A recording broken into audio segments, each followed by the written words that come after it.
Buonasera a tutti. Io vado appunto a presentarvi quello che è il rapporto 2020 sulla congiuntura del settore agricolo in Friuli Venezia Giulia. Allora, il 2020 è stato caratterizzato dalla pandemia, quindi con un andamento economico in fase di incertezza e contrazione. Per quanto riguarda il settore agricolo, però, l'andamento climatico è stato favorevole per molte delle colture, in particolare per mais, il sorgo, la vite, frutta e ortaggi, accompagnato anche da un incremento dei prezzi che ha favorito appunto le produzioni e il saldo tra le esportazioni e le importazioni dei prodotti agroalimentari regionali si è concluso positivamente. Per il 2021 si prospetta anche una situazione positiva, dato il continuo incremento dei prezzi delle colture nel primo semestre come mais e soia, per esempio, e prosegue anche il trend positivo nella produzione di due DOP importanti per la regione, quali il Montasio e il prosciutto di San Daniele, che già nel primo trimestre vedevano dei segni positivi a livello di produttività. Andiamo a dare uno sguardo su quelli che sono i risultati economici delle produzioni. Secondo i dati Istat, si vede che la zootecnia e le legnose frutticole sono le due categorie che maggiormente producono valore economico in regione. Per quanto riguarda la zootecnia, vediamo che è composta comprende appunto latte, pollame, carni suine, carni bovine, oltre alle uova, mentre per le legnose frutticole abbiamo i prodotti vitivinicoli che da soli producono il 23% del valore totale, accompagnato poi da mele, kiwi e altre legnose frutticole. Seguono i cereali, incluse le sementi, tra cui abbiamo con 110 milioni di euro prodotti, tra cui spicca il mais, che da solo produce appunto il 10% del totale. Segue poi pesca e acquacoltura con 65 milioni, coltivazioni industriali con un valore prossimo ai 50, le orticole sui 24 e in misura minore foraggiere e piante da vaso. Andiamo a dare uno sguardo poi nel dettaglio alle varie categorie e partiamo con il vino che come abbiamo visto è quello tra i più importanti. La superficie totale destinata a vigneto supera i 27.000 ettari e ha registrato un aumento del più 2,7% rispetto al 2019. Di questi oltre 26.000 sono in produzione e hanno portato a una produzione totale di oltre 311.000 tonnellate totali di uva, con un segno più 2,3%, che ha portato a una produzione di oltre 1,8 milioni di ettolitri, anche questi in aumento del più 3,8%. Andando a soffermarsi nel dettaglio delle uve, si vede come sia le uve bianche, che costituiscono più dell'80% delle uve prodotte in regione, sia anch'esso in crescita, più 2,1%, mentre le uve nere, che in totale compongono il 13% della produzione totale, anch'esse hanno visto un incremento del più 3,4%. A livello di tipologie di vino, la principale uve prodotte sono per la produzione di vino DOP, anche in questo caso a prevalenza Bacca Bianca, con oltre 207.000 tonnellate prodotte. In crescita anche le uve DOP nere, che superano le 18.000 tonnellate, e anche le uve per vino IGP, sia le bianche che sono cresciute del più 14,7%, sia le nere che sono cresciute del 2,6%. In misura minore poi troviamo anche uva da vino e uva per vino con indicazione di varietà. Passando invece a quelli che sono i cereali e le oleaginose, si vede come nel 2020 c'è stato un calo di alcune colture, tra cui mais, frumento, soia e girasole a livello di superficie. Tuttavia, l'annata è stata buona per via delle condizioni climatiche con piogge ben distribuite durante l'anno che hanno permesso di ottenere buone rese in campo e quindi anche buone produzioni. E queste accompagnate da un incremento del prezzo medio annuo. Vediamo come il mais è cresciuto del più 3,6% nel 2020, il frumento del più 1,5%, la soia addirittura più 12,9% e il girasole più 28,1%, hanno fatto sì che il valore ai prezzi di base insomma, fosse importante.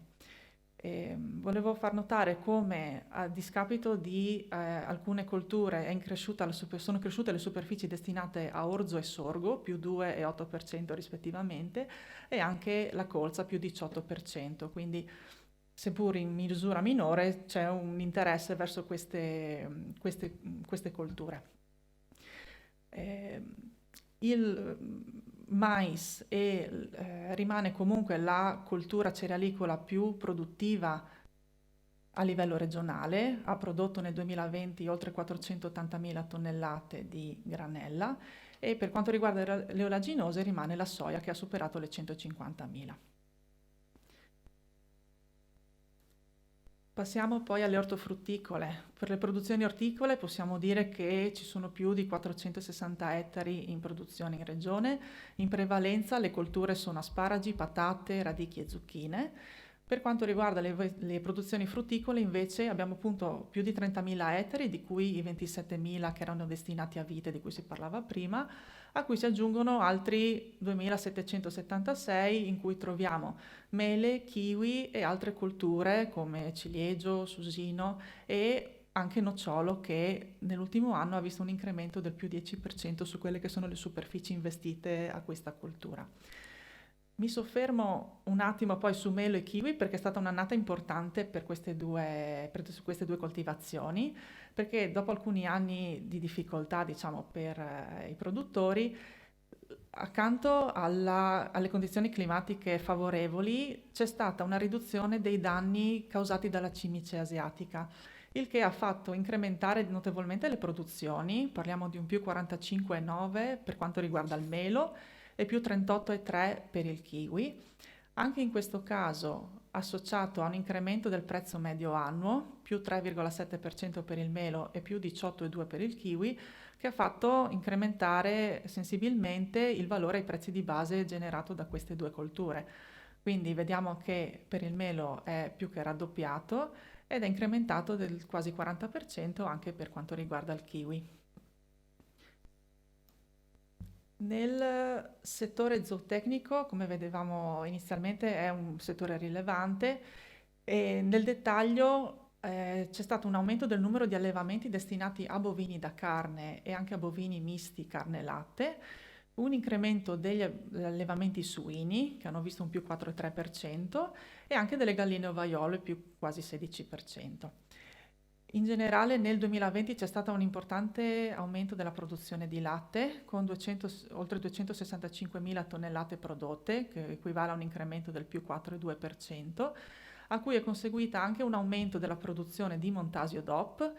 Il 2020 è stato un anno da record, diciamo, perché sono state prodotte più di 925.000 forme, che equivale a un incremento del più 10,4%, e anche e che come si diceva inizialmente appunto prosegue con questo trend di crescita anche nel primo trimestre del 2021 dove vede un più 4,9% di produzione. Lo stesso si è visto anche per il prosciutto di San Daniele che nel 2020 ha omologato più di 2,5 milioni di cosce e che anche nel primo trimestre 2021 vede un più 9,2% di produzione trainato da quelli che sono i consumi domestici verificatisi all'inizio dell'anno. Cambiando un attimo settore, passiamo al settore ittico. Anche in questo caso si è visto come le imprese sono rimaste attive in regione, sono rimaste sostanzialmente stabili durante il 2020, così come i dati delle flotte. In aumento le aziende dedicate all'acquacoltura che in regione dedica la parte principale per quanto riguarda la produttività e mi soffermo un attimo in particolare sulla trotticoltura regionale perché essendo appunto il fiore all'occhiello della produzione ittica nel 2020 ha prodotto oltre 10.000 tonnellate con un valore prossimo ai 30 milioni di euro. Per quanto riguarda il pescato, invece i quantitativi di pesci pescati in mare sono risultati in calo nei mercati ittici di Grado e Marano e al contrario invece sono risultati in crescita a Trieste che ha prodotto oltre 266 tonnellate con un incremento del più 7,7%. Anche in questo caso la produttività associata a un incremento del prezzo di alcune specie ha fatto sì che in generale il complesso dei mercati ittici abbia segnato un segno positivo anche a livello di valore. Un altro aspetto della produzione ittica comprende la produzione di molluschi bivalvi. Nel 2020 ne sono state prodotte 357 tonnellate, principalmente fasolari, appunto per una scelta del consorzio di tutela che limita la raccolta delle vongole per permetterne il ripopolamento. E anche nel 2020 è stato interessante vedere come ci sono stati dei nuovi progetti con nuove semine appunto che hanno ampliato questa attività. Passiamo all'import-export agroalimentare. E qui mi soffermo un attimo sul grafico appunto perché abbiamo voluto mostrare l'andamento degli ultimi 10 anni per quanto riguarda questo valore. È interessante vedere qui come dal 2014 in poi, allora la linea arancione rappresenta il valore esportato dei prodotti agroalimentari regionali, mentre quella blu le importazioni, e si vede proprio come dal 2014 in poi c'è un'inversione di tendenza, per cui le esportazioni iniziano a incrementare e il saldo, che è rappresentato qui da queste barre grigie, che altro non sono che la differenza tra il valore delle esportazioni e il valore delle importazioni, rimane sempre positivo.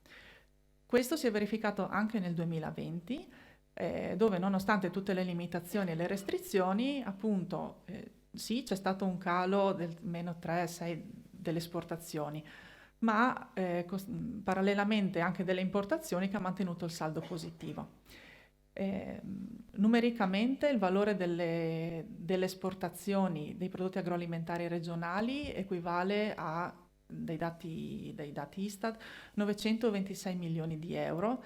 Di questi quasi 800 provengono dai prodotti alimentari, mentre la restante parte dai prodotti agricoli.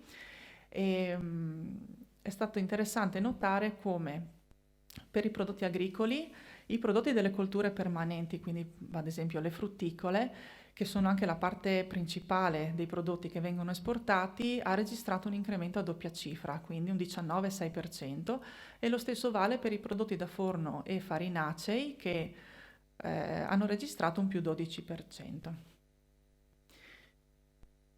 Mi soffermo un attimo su quelle che sono le imprese e l'occupazione, perché appunto in regione sono risultate attive nel 2020 12.441 imprese, imprese agricole e 795 imprese alimentari.